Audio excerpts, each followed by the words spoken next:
Assalamualaikum warahmatullahi wabarakatuh. Kami dari kelompok 7 ingin mempraktekkan mengenai pembelajaran mata kuliah komunikasi bisnis yang mencakup 4 bab, yaitu yang pertama ada tentang komunikasi melalui saluran digital, yang kedua komunikasi interpersonal, yang ketiga ada komunikasi kolaborasi antar perusahaan, dan yang terakhir yaitu mengenai tantangan komunikasi secara global. Dengan anggota kelompok saya sendiri, Hiltania Aulia Putri, dengan akhiran PM 075. Dengan saya sendiri, Inaya Maulidina dengan akhir MPM 024. Dan nama saya sendiri Gibran Dharma dengan ujung NPM 001. Dan saya Salsa Dilan Grestiana dengan ujung NPM 009. Baiklah, langsung saja kita saksikan videonya. Baik, di sini saya akan menjelaskan komunikasi profesional secara digital. Komunikasi ini merujuk pada cara berkomunikasi yang dilakukan di lingkungan kerja atau bisnis melalui platform digital, seperti email, media sosial, contohnya seperti Instagram, selanjutnya pesan singkat seperti WhatsApp, dan aplikasi konferensi video seperti Zoom Meeting. Komunikasi ini harus tetap menjaga etika dan formalitas yang sesuai dengan konteks profesional. Berikut ini adalah contoh komunikasi profesional secara digital. Selamat pagi semuanya, terima kasih telah bergabung di rapat kita hari ini. Sebelum kita mulai, saya ingin memastikan bahwa semua orang bisa mendengar saya dengan jelas. Apakah suara saya terdengar jelas? Ya, suaranya jelas. Kita juga dapat mengaktifkan fitur rekaman rapat untuk dokumentasi. Terima kasih. Baik, mari kita mulai. Agenda hari ini adalah membahas strategi peluncuran produk terbaru kita untuk kuartal keempat. Kami ingin mendengar pembaruan dari masing-masing departemen marketing. Bisa mulai dengan update kampanye globalnya. Terima kasih Bapak. Kami telah menyelesaikan konsep untuk kampanye produk baru Galaxy Z Fold 5. Kami fokus pada segmen premium, menargetkan pasar Amerika Serikat dan juga Eropa. Iklan digital akan mulai tayang minggu depan. Kami juga merencanakan kolaborasi dengan beberapa influencer teknologi. Bagus. Bagaimana dengan anggaran dan hasil proyek si penjualan? Kami telah menyiapkan anggaran sebesar $50 juta untuk kampanye ini. Berdasarkan analisis pasar, kami memperkirakan kenaikan penjualan sebesar 15% di kuartal pertama setelah peluncuran. Baik, terdengar menjanjikan. Bagaimana dengan tim R&D? Apakah ada masalah teknis dengan produk yang perlu diantisipasi? Saat ini tidak ada masalah yang signifikan. Proses pengujian berjalan sesuai dengan rencana dan produksi massal sudah dimulai minggu lalu. Bagus, terima kasih atas pembaruannya. Ada hal lain yang perlu dibahas sebelum kita tutup rapat ini? Saya hanya ingin mengingatkan semua tim bahwa ada pelatihan internal untuk penggunaan perangkat baru minggu depan. Harap pastikan semua staf untuk hadir.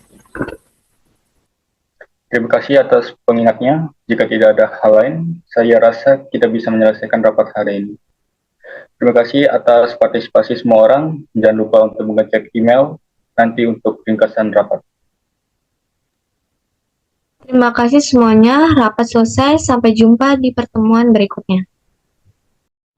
Nah, komunikasi interpersonal adalah bentuk komunikasi yang terjadi antara dua orang atau lebih secara langsung dan saling bertukar informasi, ide, ataupun perasaan. Komunikasi ini bisa terjadi secara verbal dengan kata-kata ataupun non-verbal tanpa kata-kata seperti bahasa tubuh, kontak mata, dan juga ekspresi wajah. Kemampuan komunikasi interpersonal yang baik sangat penting dalam berbagai aspek kehidupan, termasuk juga hubungan sosial, pendidikan, dan yang paling penting adalah dunia kerja. Selanjutnya yaitu contoh dari komunikasi interpersonal di sebuah perusahaan.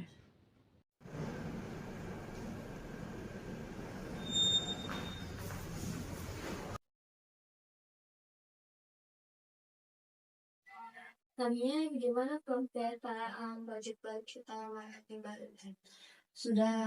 Udah berjalan. Dan aku juga udah kirimin proposalnya ke bagian desain untuk kelanjutan iklannya. Cuman dari mereka belum ada revisi sih. Oh bagus, target kita kan untuk konten itu selesai minggu depan.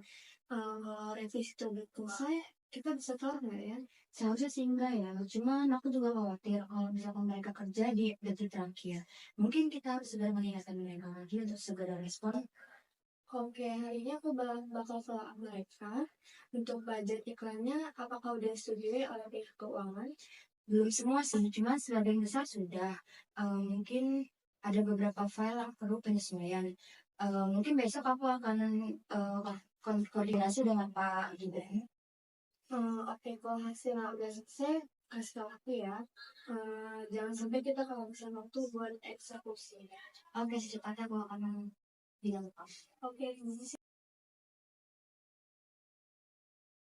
Saya akan menjelaskan tentang kolaborasi dalam bisnis. Kolaborasi adalah bekerja sama dengan orang lain atau organisasi untuk mencapai tujuan bersama. Dalam bisnis, kolaborasi dapat terjadi antara perusahaan dan perusahaan lain atau antar karyawan dalam perusahaan.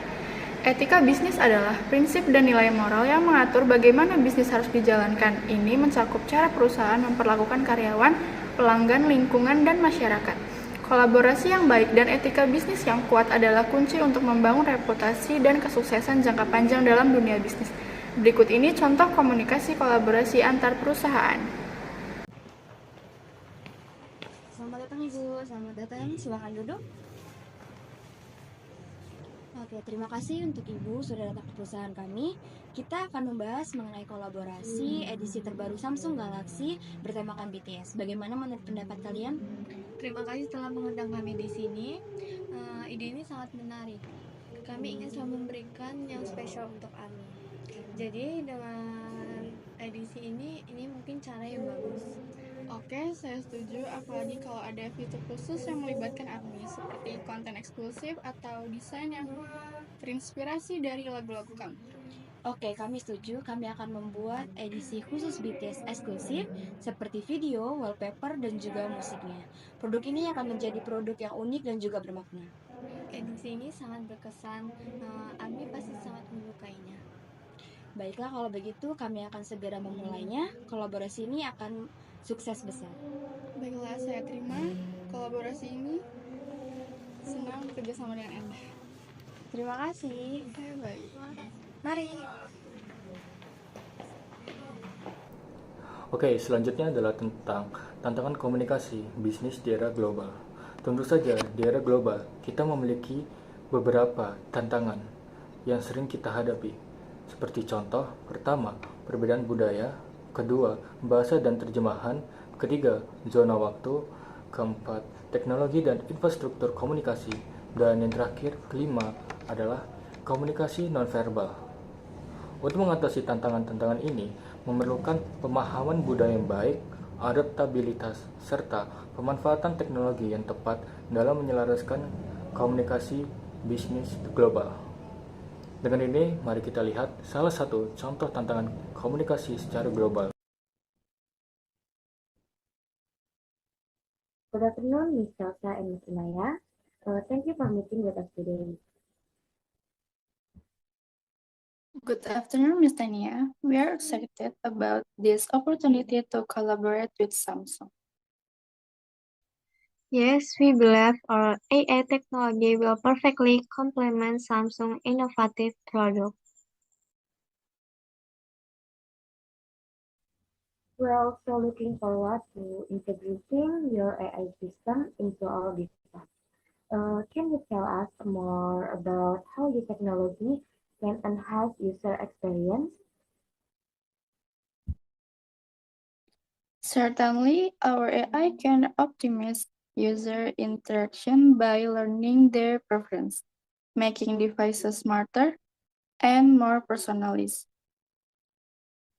Exactly, with AI, Samsung product will offer seamless and intuitive functionality, improving user satisfaction. That sounds promising. Let's discuss the next step to finalize this partition. See you in the next meeting, Ms. Tanya and Chelsea. Thank you. Okay. Thank you.